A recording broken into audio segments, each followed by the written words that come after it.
തന്നെ ഒന്നിലധികം നേതാക്കൾ മത്സരിക്കുന്ന ഒരു പ്രത്യേകതയാണ് ഇവിടെ. എന്തിനാണ് ഇടതുപക്ഷം മത്സരിക്കുന്നത് എന്ന് ചോദിച്ചാൽ അവൻ ജീവൻ മരണ പോരാട്ടമാണ്. ഇനിയിപ്പോ ചിഹ്നം ഉണ്ടോ ചിഹ്നമില്ലയോ നാളെ ജീവിച്ചിരിപ്പുണ്ടോ ഇല്ലയോ എന്ന് പോലും അറിയാത്ത ഒരു സാഹചര്യത്തിൽ കൂടെ ഇടതുപക്ഷ ജനാധിപത്യ മുന്നണി കടന്നു പോകുമ്പോൾ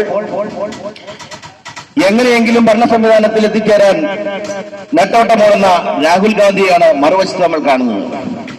എനിക്ക് മുമ്പ് സംസാരിച്ച പ്രാസംഗികൻ പറഞ്ഞതുപോലെ ഒരു പ്രധാനമന്ത്രി സ്ഥാനാർത്ഥിയാകുന്നതിന് വേണ്ടി കിടമത്സരത്തിലാണ് നമ്മുടെ പപ്പുമോൻ. അത് വയനാട്ടിൽ മത്സരിക്കണമോ അമേഠിയിൽ മത്സരിക്കണമോ എന്നാണ് അദ്ദേഹം ആലോചിക്കുന്നത്. ഇന്നിപ്പോൾ വാർത്തയായി അദ്ദേഹം രാജ്യത്തിന് 2 സ്ഥലങ്ങളിൽ മത്സരിക്കണം, ഒന്ന് അമേഠിയിലും ഒന്ന് വയനാട്ടിലും. എന്താണ് കാരണം? ഇവിടെ 2ഇടത്തും ജയിക്കുമോ എന്ന സംശയമുള്ള ഒരു ജനാധിപത്യ സംവിധാനമാണ് ഇപ്പോൾ NDAക്ക് ഇന്ത്യ സഖ്യത്തിന് ഉണ്ടായിട്ടുള്ളത്. അതുകൊണ്ട് തന്നെ അവര് എത്ര സ്ഥലങ്ങളിൽ മത്സരിക്കാമോ, എത്ര പാർലമെന്റ് നിയോജക മണ്ഡലത്തിൽ മത്സരിക്കാമോ എന്നതിനെ കുറിച്ച് എണ്ണിക്കൊണ്ടിരിക്കുകയാണ്. മാത്രവുമല്ല ശക്തമായ സ്ഥാനാർത്ഥികളെ കണ്ടെത്താൻ കഴിയുന്നില്ല. മറുപക്ഷത്തിൽ നിൽക്കുന്ന NDA ആണെങ്കിൽ ഏറ്റവും ശക്തന്മാരായ സാരഥികളെ നിങ്ങളുടെ മുൻപിലേക്ക് വയ്ക്കുന്നു. എല്ലാ തലങ്ങളിലും പ്രഗത്ഭമാരായ അല്ലെങ്കിൽ വിജയം അർഹിച്ചിട്ടുള്ള സ്ഥാനാർത്ഥിമാരാണ് NDA എല്ലാ പാർലമെന്റ് നിയോജക മണ്ഡലത്തിലും ഇന്ത്യയിൽ ആകമാനം നിരത്തിയിട്ടുള്ളത്. ഇവിടെ രാഷ്ട്രീയ സംവിധാനങ്ങളെയാണെങ്കിൽ കേരളത്തിൽ നമ്മൾ ഏത് രീതിയിൽ ഇപ്പോൾ കഴിഞ്ഞുകൂടുക എന്നത് തന്നെ നമുക്ക് വളരെ ബുദ്ധിമുട്ടേറിയ അവസ്ഥയിലാണ്. റേഷനരിയില്ല, സപ്ലൈകോയിൽ ഭക്ഷണമില്ല. ഇന്നിപ്പോൾ വിഷു ചന്ത അടുത്ത 4 ദിവസത്തേക്ക് കൂടുതൽ കിട്ടിയിരിക്കുന്നെന്നാ പറഞ്ഞു. വിഷു കഴിഞ്ഞാണ് വിഷുചന്ത നടത്തുക. LDFന്റെ ഒരു ഭരണ സംവിധാനം, എത്രയും മനോഹരമായ ഭരണ സംവിധാനം, വിഷു കഴിഞ്ഞതിന് ശേഷം വിഷു ആഘോഷിക്കുന്ന തലത്തിലേക്ക് കേരളത്തിലെ തള്ളിവിട്ടിരിക്കുകയാണ് LDF. അതുപോലെ തന്നെ അവർക്ക് സംസാരിക്കാൻ വാക്കുകളില്ല. ഏതെങ്കിലും ഒരു വിഷയത്തെ സംസാരിക്കണമെങ്കിൽ അവർ മണിപ്പൂരിലേക്ക് പോകും. മറ്റേതെങ്കിലും ഒരു കാര്യം വന്നെങ്കിൽ അവർ ഉള്ളിയുടെ സവോളയുടെയും വില കൊണ്ട് ഉത്തരേന്ത്യയിലേക്ക് പോകും. കേരളത്തിലെ സംവിധാനം സംസാരിക്കാൻ അവർക്ക് സാഹചര്യമില്ല. കേരളത്തിൽ എത്ര വിധത്തിലാണ് ജനങ്ങൾ ജീവിക്കുന്നതെന്നറിയാൻ അവർക്ക് സാഹചര്യമില്ല. ഇവിടെ സാധാരണ നിലയിൽ പണിയെടുക്കുന്ന കർഷക തൊഴിലാളികൾക്ക് അവരുടെ പെൻഷൻ ലഭിക്കുന്നില്ല. കഴിഞ്ഞ 6 മാസത്തെ കാലത്തോളമായി പെൻഷൻ സ്വീകരിച്ചിട്ട് ഇപ്പൊ പറയുകയാണ് ഞങ്ങൾ 3 മാസത്തെ തരാം, ബാക്കി എപ്പോൾ തരും? അവരെങ്ങനെ റേഷൻ മേടിക്കും? അതുപോലെ തന്നെ അവരുടെ വയോധികരായ ആൾക്കാരുണ്ട്, കർഷക തൊഴിലാളികളുണ്ട്. അവരുടെ ജീവൻ നിലനിർത്തുന്നതിന് അവർക്ക് മരുന്നും മറ്റ് സാധനങ്ങളും വേണം, ഭക്ഷണം വേണം. ഇത്തരത്തിലുള്ള എല്ലാ സാഹചര്യങ്ങൾക്കും ബുദ്ധിമുട്ടുന്ന കേരള ജനതയിലേക്ക് അവരുടെ ആക്ഷേപം എന്താണ്?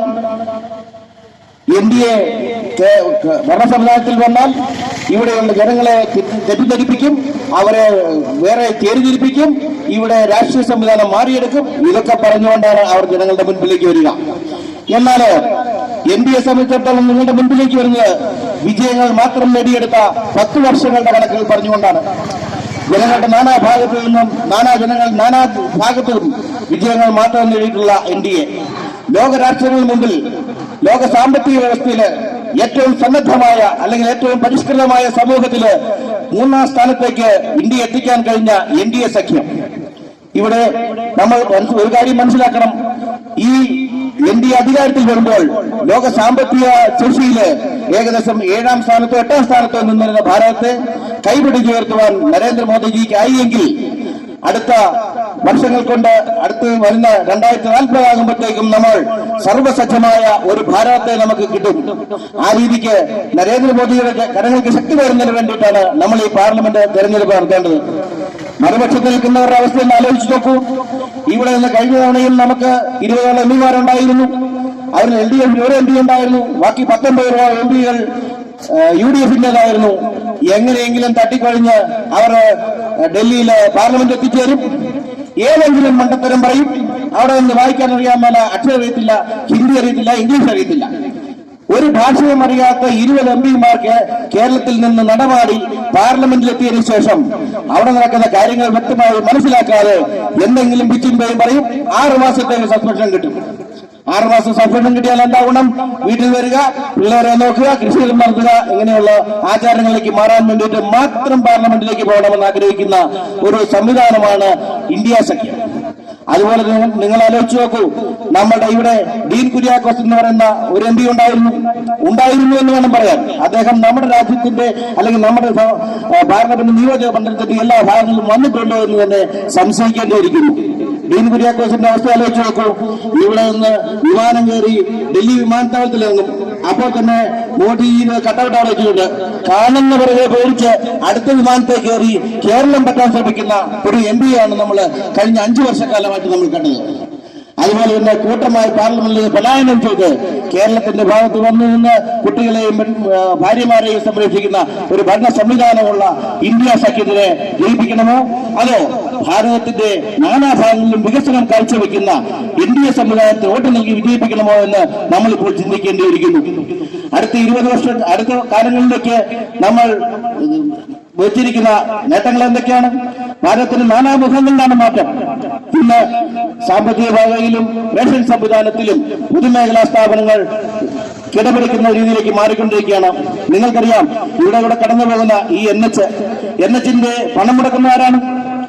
കേന്ദ്ര ഗവൺമെന്റ് സ്ഥലവിനിയോഗം വെച്ചുകൊണ്ട് പണിതുകൊണ്ടുവരുന്ന ഈ നാഷണൽ ഹൈവേ അത് സംസ്ഥാന ഗവൺമെന്റിന്റേതാണെന്ന് രണ്ടറ്റത്ത് നിന്ന് വാദിക്കുമ്പോൾ തുടക്കം കുറിച്ച് ഞങ്ങളാണ് എന്ന് വാദിക്കുന്ന ഒരു UDF-നെയാണ് നമുക്ക് കാണാൻ സാധിക്കുന്നത്.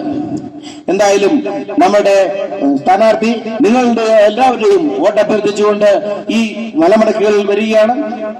NDAയുടെ ഏറ്റവും നല്ല വിജയത്തോടുകൂടി നമ്മുടെ സ്ഥാനാർത്ഥി സംഗീത ഉസ്മാനെ വിജയിപ്പിക്കണമെന്ന് അഭ്യർത്ഥിച്ചുകൊണ്ട് നിങ്ങൾക്ക് എല്ലാവർക്കും ആശംസകൾ നേർന്നുകൊണ്ട് നിർത്തുന്നു. നന്ദി, നമസ്കാരം.